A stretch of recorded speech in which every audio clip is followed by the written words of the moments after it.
京の原宿でプルーブというスケートショップをやっている持松と言います。当店は国内外問わず自分たちがいいと思ったスケートブランド、カルチャーブランドとかを取り扱っているお店になります。もともとプルーブって本当は V の後に E がついてて、プルーブで証明するっていう単語なんですけど、そういう自分たちが選んだブランドとか、そうノリがいいと思ったカルチャーとかを原宿でそれを証明する場所を作りたくて、そういう名前にしたって感じなんですけど、 E まで入ってるとちょっと見た目のバランスがあってずっと思ってて、E を取って4つでプルーブっていう単語を勝手に作ったっていうのがお店の名前の由来です。もともと僕が海外でバイングをする仕事を10年ぐらいやってて、アメリカに年に4回ぐらい行ってたんですけど、その時に海外のスケートショップに行って、いろんなその地元のカルチャーとか、その地元のローカルとかのブランドを扱ってたりとか、日本で扱ってないブランドとかをいっぱい扱ってるのを見て、であとそのローカルが溜まってる雰囲気とか、そういうのに見てなんかいいなと思ってて、ずっと。で僕がずっと学生の頃からスケートをやってて、そういうスケートに携わる仕事がしたいなってずっと思ってたので、それを東京のその真ん中でやれたら面白いんじゃないかなと思って始めました。一応最初温かみのある人が来やすいような店内にしたいなっていうのがあったんで、木目調の店内にしようっていうところと、海外のスケートショップとかって来てるローカルとか働いてるスタッフとか、あとオーナーとかの趣味とか、そういうもので店内が少しずつ歴史を作っていくというか、変わっていく感じがすごくいいなと思ったんで、最初はそのフラットな木目だけでやって、少しずつ装飾が増えていったりとか、海外のブランドのアートとかを置いたりとかして、自分たちのヒストリーを重ねていくような場所にしたいなと思って、割とソリッドな感じで始めました。もともと買い付けに行ってたっていう経緯もあって、一番最初ってブロンズのピーターファウンダーの人に連絡して会って、なんかスケートショップで待ち合わせして、パッキン1個だけ持ってきて少し話して、それを買って持って帰ってきて売ってみるとか、なんかそういう直接会ってちょっとだけ買ってやってみるみたいなのをやってる間に、やっぱり信頼関係ができてきたりとか、出来たての頃から扱ってるのもあって、僕らも思い入れがあるブランドとかが結構多くて、ちょうどプルーブを始めた時っていうのが、そういうブランドが割と出始めることが多かったタイミングでもあったっていうのもあって、そこと関係性を築いてきながら、プルーブも成長してきたっていう経緯があるので、そういう人たちが来やすい環境になってるのはやっぱり始めた時からとか、そういう段階から付き合ってるからっていうのはあると思います。基本は働いてるスタッフ、僕も含めてなんですけど、自分たちがかっこいいとかノリがいいと思ったものを中心に扱ってて、それが別にゴリゴリのスケートブランドじゃなくてもカルチャーとして面白かったり、ノリがいいって自分たちが感じれば、あとはスタッフの元木がニューヨークに住んでたっていうのがあるんですけど、彼のつながりとか、その他スタッフでそういうつながりができたら、そういうところもうちで扱ってそれを紹介するっていうのが面白いかなと思ってやってるんですけど、なんかそれの集合体みたいな感じでセレクトしてる感じですかね。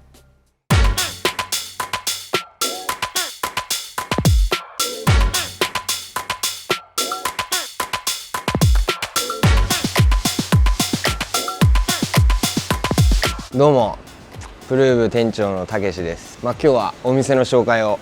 したいと思います。原宿のプロペラ通りっていうところにあって、いろんなストリートショップとかがあるお店の中にあるプルーブス。じゃあ早速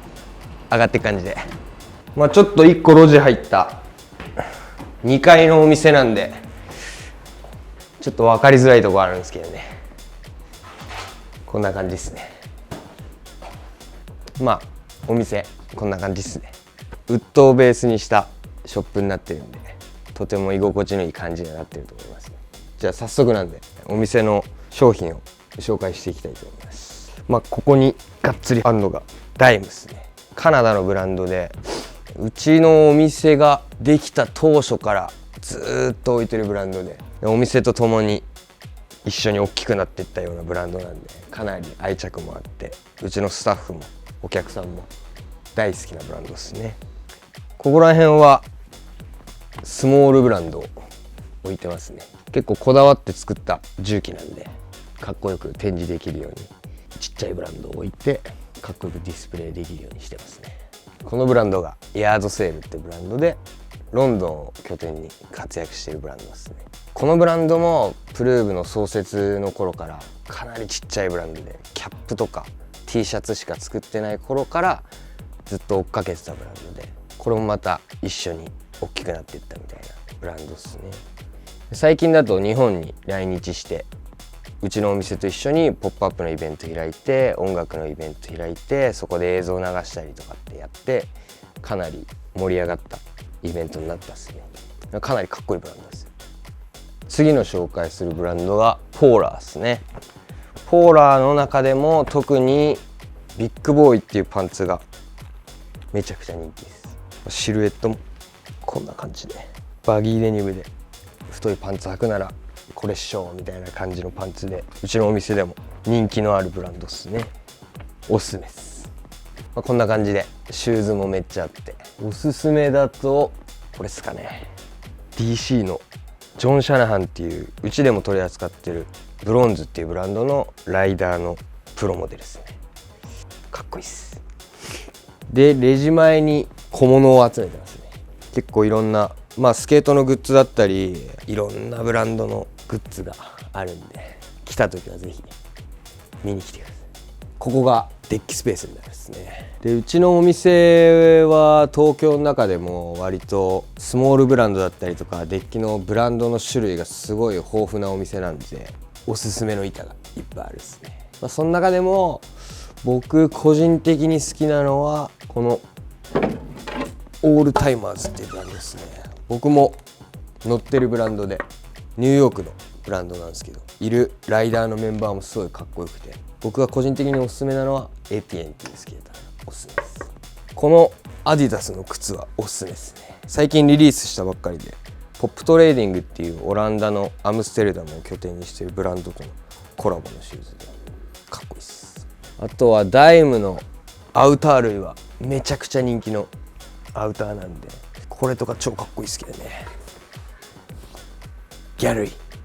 じゃあここからはうちのスタッフの元木くんにいろいろ紹介してもらいたいと思います。よろしくお願いします。よろしくね。おっすそしたらまずここにちょっと本とかを紹介するスペースがあるんですけど、ここにジンとか持ってきてもらってローカルの子たちとかでみんなで読めるスペースが準備されてます。ここら辺に過去のコラボだったり結構レアなアートワークとか、これはヤードセールのライダーがペイントしてくれたやつとか、ニューヨークチームがポップアップした時にみんなで落書きで描いてる T シャツを飾ってみたりしてます。レジ周りのアートワークの紹介になるんですけど、あちらに飾ってあるデッキは2015、6年ぐらいに出てたダイムのデッキでライアン・ゴスリングって有名な俳優さんを多分勝手にプリントしてダイムのスモールロゴを着させてっていうデッキなんですけど、2015、6年からずっとあるんで日焼けで人間の色してないですね。こちらの3枚なんですけど、ニューヨークで今活躍中のアティカス・トレっていうアーティストさんが日本で展示やった時に飾ってたピースになります。アティカスが日本に来た初日にちょっとトラブルがあって警察署に連れて行かれることがあって、その時に僕が通訳でついていって、でその時は本当助かったって言ってプレゼントでもらったものになります。あっちのデッキも、ルーカス・ビューフォート、マジェンタスケートボードとかに、アートデザイン提供してるアーティストさんでプルーブのために7枚特別にデッキを描いてくれたんですけど、そのうちの1枚になってます。そしたらちょっとこっちの方の店頭に飾ってあるアートワークになります。ここら辺にもローカルの子だったりとかのアートワークを飾ってるんですけど、こちらはちっちゃい時からよく来てくれたセインっていう友達が描いてくれた絵とかを飾ってます。一応スケートブランド結構いろんな商品出るんですけど、ここに飾ってあるのはカナダのニュースっていうグラフィックデザイナーが作ってるポスターで、カナダ結構コミュニティが小さいんですけど、このブランドやってる人もダイムにデザイン提供したりとか、すごいかっこいいブランドになってます。そしたらこちらのアートワークなんですけど、ポーラーとかラストリゾートを手掛けてるポンタサルブっていうアーティストさんがわざわざうちのために描いてくれたものになってます。でこれはリリーパッドマガジンっていう僕が今キャップでかぶってる雑誌なんですけどの中に付属で入ってるポスターを飾ってみたいな。ここ3枚に飾ってあるのが梅木京太、ニューヨークでスターチームっていうブランドをやってる。僕もともとニューヨークに住んでたんですけど、その時から家族ぐるみで仲良くしてた長い友達が描いてくれた絵になってます。これとかも4月に、ニューヨークチームが結構15人ぐらいできたんですけど、その時に大作っていう友達にコラージュを作っていただいて、でこれでオリジナルのアイテムを作ったりとか、個人的にはすごい気に入ってます。初のオリジナルデッキになってまして、アメリカのスタントっていうシルクスクリーンの工場を持ってるスケートブランドがデザイン提供と全部一枚一枚シルクスクリーンで刷ってくれてます。で上のグラフィックにスタントがハンドプリントしてくれてる For Proof 東京書いてあって、一枚一枚手でシルクスクリーンしてるので、ちょっとこういう滲んでたりとかしてる、結構一枚一枚違う出来上がりになってすごいかっこいいです次が今出してるこちらのライトパッファーなんですけど、これは一から僕らで形も色も刺繍のデザインとかも全部手掛けてて、こういう感じにパッカブル仕様になってて、中綿はシンサレート 3M のシンサレートを使ってるので、すごい軽いのにめちゃくちゃあったかい、割とスケーター向けのジャケットを意識して作ってます。これは撮影とかもして、よくお店に来てくれる友達とかにモデルをお願いして、よくお店に来てくれるフォトグラファーでスタジオで撮影したりとか、ローカルたちをフックアップした感じの撮影ができたので、もしまだ見てない人いたらインスタでチェックしてください。そしたら次は、うちの動画担当の東也くんにパスするんで、あとはよろしく。プルーブで映像を作ってる東也です。自分が撮影を始めたのが4年前で、大学1年生ぐらいの時に初めて、その地元でスケボーをしてたんですけど、映像を撮ってる人がいなかったので、その自分で作ってみたいなと思って最初に VX を買いました。でもともと地元の友達と映像を作ってたんですけど、そこで今プルーブのスタッフのたけし君とかが地元の先輩で一緒に滑ったりもしてて、そこから遊びで撮るようになって、で地元の友達と初めてビデオを出したタイミングぐらいでたけし君がその試写会とかに来てくれて、それでプルーブの映像をたけし君に誘ってもらって作る運びになりました。で今プルーブの一応フルレングスを作ってて、それはもう2年半以上ぐらい撮ってるんですけど、もう毎日毎日その空いてる日は撮影って感じで動いてて、結構そのプルーブのスタッフ以外にもローカルっていうかプルーブに来てくれる友達とか昔から来てくれるライダーの人たちとみんなで今も撮影をしています。で最初はそのプルーブの撮影とかであっただけなんで、最初は知らない状態であったりもしたんですけど、やっぱり撮影が結構厳しくて、キックアウトだったりとか、こう夜中しか動けなかったりとか、それで朝まで撮影したりとか、厳しい時はもう本当に友達ん家にみんなで泊まって毎日朝から撮影行ったりとかもしてて、それですぐ仲良くなって、今撮影に参加してるメンバーは本当みんな仲いいローカルでみんなで作り上げてるって感じですね。その VX でその今ビデオを撮ってるんですけど、撮りつつ最近出たプルーブのジャケットだったりとか、次に出るデッキのプロモーションとかの映像も、その自分が持ってる他の機材で HMC っていう HD の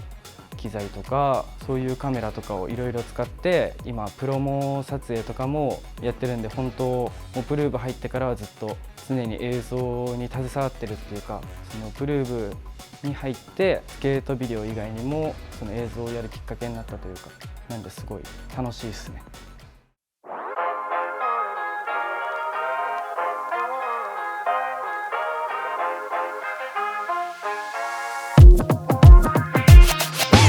今後の展開として店名にもあるように、国内外問わず自分たちがいいと思ったものを東京から日本のみんなに知ってもらえるような場所を目指すっていうところは今までと変わらずやっていくんですけど、お店始めてもうすぐ10年経つんですけど、これから出てくるその若い子とか若いカルチャーとかにも目を向けて、そういうことも若い子のカルチャーとかそういうのも含めて発信できるような場所に今後もなっていけばいいなって思います。